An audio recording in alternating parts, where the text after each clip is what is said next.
¿Has tenido problemas con el impuesto de industria y comercio en otros municipios diferentes en el cual desarrollas tu actividad? Quédate en este video porque te vamos a explicar cómo funciona esto.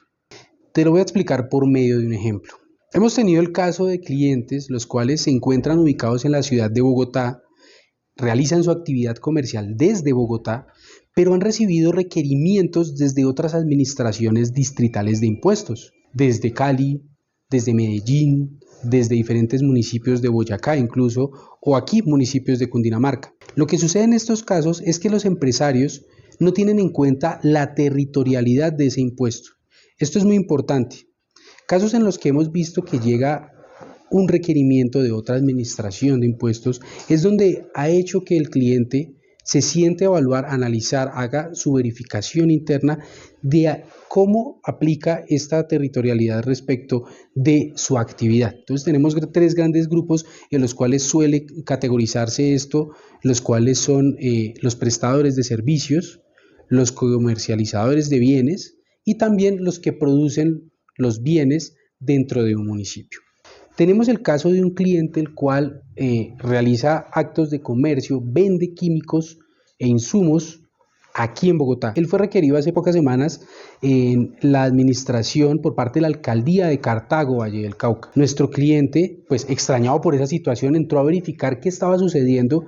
y tuvimos que entrar a hacer un análisis de la territorialidad del impuesto a industria y comercio para saber qué estaba sucediendo con su caso. En estas situaciones, cuando vemos este tipo de requerimientos, debemos entrar a analizar los tres elementos o los tres grandes grupos de la territorialidad o para saber si debemos presentar impuesto de industria y comercio en una alcaldía, en un municipio diferente al cual nos encontramos. Debemos verificar y analizar si somos prestadores de servicios, si ejercemos actos de comercio, si comercializamos bienes, o si por el contrario tenemos la producción o la sede fabril de un bien en sí. En uno de estos tres casos debemos analizar puntualmente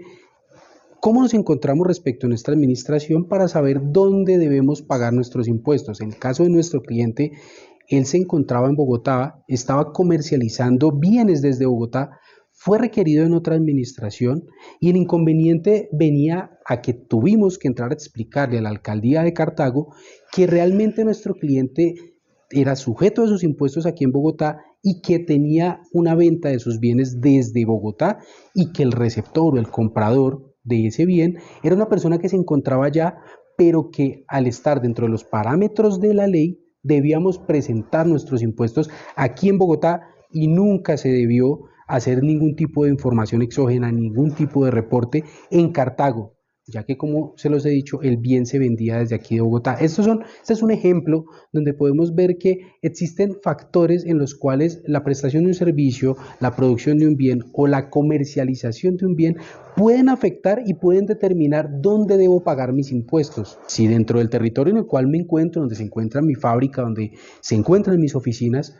o donde se encuentra el receptor de ese pago, donde estoy haciendo la venta. Es importante que entremos a analizar si se está, por ejemplo, incurriendo en ventas, por ejemplo, por internet, si se está haciendo e-commerce, si se están prestando servicios, incluso desde las oficinas, si debe haber un traslado a las oficinas del adquirente de ese servicio, si son actividades de transporte. En todos estos casos debemos entrar a analizar, como en el ejemplo que les acabo de dar, dónde se es responsable de ese impuesto de industria y comercio.